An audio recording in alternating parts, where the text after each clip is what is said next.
Salut les paysapreneurs, ravi de vous retrouver aujourd'hui dans ce nouvel épisode du podcast. Aujourd'hui, on va parler sous-traitance. J'ai eu la question à plusieurs reprises au cours des dernières semaines, donc je voulais te partager mon avis sur la sous-traitance et est-ce que ça vaut le coup d'être sous-traité, est-ce que ça vaut le coup de sous-traiter. Et donc, on va parler de ces deux aspects de la sous-traitance. Soit tu viens de lancer ton activité ou ça fait un petit moment que tu es là et puis tu as un peu de mal à remplir ton carnet de commandes, donc tu décides d'être sous-traité par une entreprise plus grosse que la tienne. Est-ce que c'est bien? Est-ce que c'est pas bien?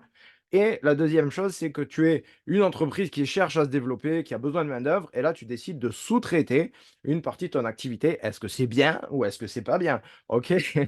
Allez, c'est parti, on va parler de la sous-traitance et on va se positionner au premier niveau sur je suis sous-traité. OK, donc dans quel cas est-ce que tu peux être sous-traité? C'est souvent des jeunes entrepreneurs qui sont sous-traités, parce que, ils ont un peu de mal à remplir leur carnet de commandes, ils ont un peu de mal à avoir leur activité. Donc c'est pas trop mal d'être sous-traité dans ce cadre-là, mais il faut bien que tu définisses certaines choses. La première chose, c'est que si tu es jeune et que tu te lances et que tu te dis: «C'est cool, mon ancien patron, il me prend une journée par semaine, 2 jours par semaine» ou le concurrent de mon ancien patron, il me prend 1 jour par semaine, 2 jours par semaine, 3 jours par semaine, ça peut être intéressant puisque du coup, tu rentres du chiffre d'affaires rapidement. Avant toute chose, j'aimerais juste te dire que dans ce cadre-là, OK, c'est cool, tu rentres du chiffre d'affaires, mais la question au cœur du système, la question au cœur du système, c'est la suivante: qu'est-ce que tu veux pour ton entreprise dans les 3 prochaines années? Pourquoi on pose cette question? Parce que si tu veux rester seul et tu en avais marre de ton job et tu t'es dit: «Je vais me mettre à mon compte et je veux rester seul, acheter un peu de matériel, mais pas trop, je veux pas investir, je veux être tranquille». Bon, déjà, tu es dans l'entrepreneuriat, être tranquille, c'est un peu compliqué, mais imagine que ce soit ton utopie, il y a pas de problème et que ce soit ton objectif, il y a pas de problème. Tu veux être tout seul ou avec, un apprenti et ça t'ira très bien. Ça, c'est ton objectif pour les 3 prochaines années. Attention, hein, un objectif, il est jamais gravé dans le marbre et puis surtout, tu peux en changer quand tu veux et puis, voilà, il y a pas de problème. Ça veut pas dire que pendant 3 ans, tu veux rester seul, ça veut pas dire que dans 10 ans, tu auras pas 50 employés parce que tu auras changé d'état d'esprit, parce que tu auras changé de vision et tout ça. Donc il y a aucun problème à ça et peut-être que dans 10 ans, tu seras toujours tout seul et il y a aucun problème à ça. Tant que tu es heureux, je suis heureux, OK? C'est ça qui compte, en fait. C'est ce que tu fais ce que tu veux, est-ce que ça te plaît est-ce que tu kiffes? OK. Donc ça, tu as cet objectif-là et tu te dis: «Je vais avoir, mon ancien patron qui me prend une journée ou 2 par semaine». Parce que, évidemment, quand tu es patron et que tu as des salariés qui partent, c'est pas toujours évident de les remplacer.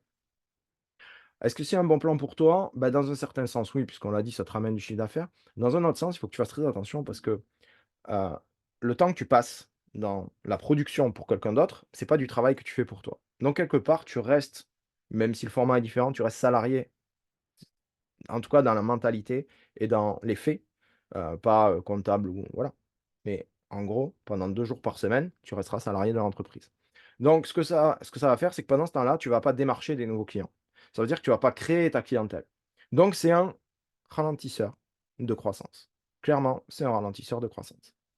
Le deuxième point pour lequel c'est un ralentisseur de croissance, c'est que souvent quand tu es sous-traité et que tu es sous-traité sur un gros volume d'activité, eh bien, ce qui se passe, c'est qu'on te demande des tarifs pas chers. Donc, ton tarif de vente, il est souvent plus faible que si tu avais cherché toi-même tes propres clients et que si tu avais vendu ton ta main-d'œuvre à d'autres clients, OK? Donc, il faut vraiment faire attention à ça, au fait d'être bien calé au niveau du prix, que tu gagnes ta vie, que tu t'en sortes et que derrière, ça te permette quand même de développer ton entreprise et d'aller chercher tes propres clients. Et c'est OK si pendant 6 mois ou 1 an, tu travailles pour quelqu'un d'autre en tant que sous-traitant et que derrière, eh bien, tu vas chercher, tu vas développer ta clientèle. Au bout d'un moment, tu arrêteras. OK? Donc ça, c'est le premier cas de figure. Le deuxième cas de figure, c'est que tu as une compétence qui sort de l'ordinaire. Tu as une compétence qui n'est pas classique. Exemple, tu es concepteur paysagiste ou tu es élagueur. 2 compétences fortes qui sont recherchées. Si tu es élagueur et que tu es sous-traité par une entreprise qui veut développer son activité par l'élagage, tu fais tes prix, tu dis: «Je suis disponible tel jour ou tel jour», c'est toi qui fais les règles et l'entrepreneur devient ton client et ça marche parce que toi, tu continues à développer ton entreprise et tu peux développer une entreprise sympathique en travaillant pour d'autres paysagistes, en étant sous-traité dans ce cadre-là. C'est pareil si tu es concepteur paysagiste où, eh bien, il y a l'entreprise a besoin de faire des designs de jardin, de concevoir des jardins, ne sait pas le faire en interne et donc va te sous-traiter cette prestation. Tout va bien, tu amènes une compétence dans l'entreprise, c'est toi qui fais les règles. La question qui se pose toujours, c'est est-ce que c'est toi qui fais les règles ou est-ce que c'est la personne qui te sous-traite qui fait les règles? Si c'est la personne qui te sous-traite qui fait les règles, attention, si c'est toi qui fais les règles parce que c'est ton client, aucun problème. Ton client au vrai sens du terme client, d'accord? Ça, c'était le point, bah, tu as une nouvelle compétence. Ça marche aussi si tu lances une activité, tu as un tractopelle, tu besoin les gens ont besoin de tractopelle pour faire, de la mise en forme de terrain. Parfait, tu peux être sous-traitant de n'importe qui, c'est toi qui fais tes règles, c'est toi qui fais tes prix et c'est toi qui fais ton planning. Aucun problème. Ça, c'était si tu es sous-traité. Donc, résumons, être sous-traité, c'est toi qui fais les règles, c'est OK. C'est pas toi qui fais les règles, attention, c'est un frein à la croissance d'activité. Si tu veux rester seul, pourquoi pas?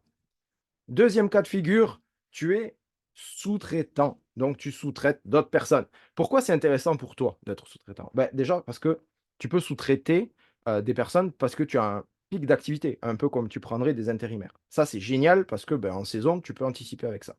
La deuxième raison pour laquelle tu peux sous-traiter ton activité, c'est parce que c'est une compétence que tu ne maîtrises pas. Donc on l'a dit un peu pour l'élagage ou pour la conception de jardin, tu ne maîtrises pas cette compétence. Tu as envie de développer ton activité dans ce domaine d'activité-là, parce que tu fais de la création de jardin et qu'on te demande de faire la conception, parce que tu fais de l'entretien de jardin et qu'on te demande de faire de l'élagage. Et dans ce cadre-là, comme tu développes de nouvelles activités, mais que tu n'as pas les compétences en interne, tu vas prendre des sous-traitants pour faire ces travaux-là. C'est parfait parce que ça te fait rentrer du chiffre d'affaires. Les personnes qui travaillent avec toi sont heureuses parce que c'est elles qui ont fait leur prix. Le chantier passe, tout le monde est content. Le chantier passe pas, personne n'a pris de risque et tout va bien. OK? Donc là, c'est génial. Tu as un autre cadre aussi dans lequel tu peux sous-traiter certaines prestations. C'est dans le cadre où on y pense moins, mais c'est super important aussi. C'est si tu veux développer une activité un peu plus loin dans ta zone géographique. Donc en gros, tu es à Paris et tu veux développer une activité à Orléans. Et là, tu te dis: «Waouh, c'est compliqué, il y a de la distance, je me vois pas mettre une équipe et cetera, je peux pas faire transporter les équipes». J'exagère, hein, Paris-Orléans, c'est quand même un peu loin quand même. Mais bon, on va garder l'exemple et là, tu te dis: «OK, mais bon, j'aimerais mettre quelqu'un». Pourquoi est-ce que tu ne sous-traiterais pas des chantiers qui sont sur place, à Orléans, jusqu'à monter une équipe avoir suffisamment de revenus sur cette zone-là, pour monter une équipe et envoyer, une nouvelle entreprise créer une nouvelle entité, un nouveau local, créer voilà, ou une nouvelle entreprise complètement sur cette zone-là.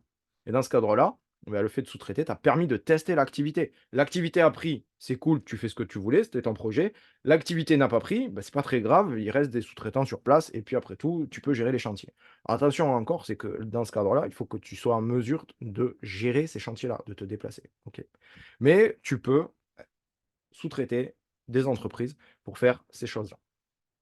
Voilà, j'espère que cet épisode t'a été utile à comprendre les tenants et les aboutissants et surtout ce qui se cache derrière ce travail de sous-traitance parce que vraiment je vois beaucoup de jeunes qui se lancent, qui disent: «Ouais, c'est cool, mon patron il me prend, il me fait 2 jours, je suis payé plus», tout ça. Fais bien attention, hein. Fais bien attention, tu as des charges derrière. Tu as des charges derrière, tu as des frais derrière. Donc fais bien attention à ça. Voilà, c'était le mot de la fin pour la sous-traitance. Si tu as besoin d'un coup de main pour développer ton entreprise, tu me fais un petit email à joël@joelarquier.com ou à joël@paysappreneur.com comme tu veux, je suis toujours disponible sur les réseaux sociaux et si tu l'as toujours pas acheté, je t'invite à commander ton exemplaire du livre «36 outils pour développer votre entreprise du paysage» qui va t'aider à structurer ta boîte. Je te dis à très, très bientôt pour un nouvel épisode et encore merci pour ta fidélité.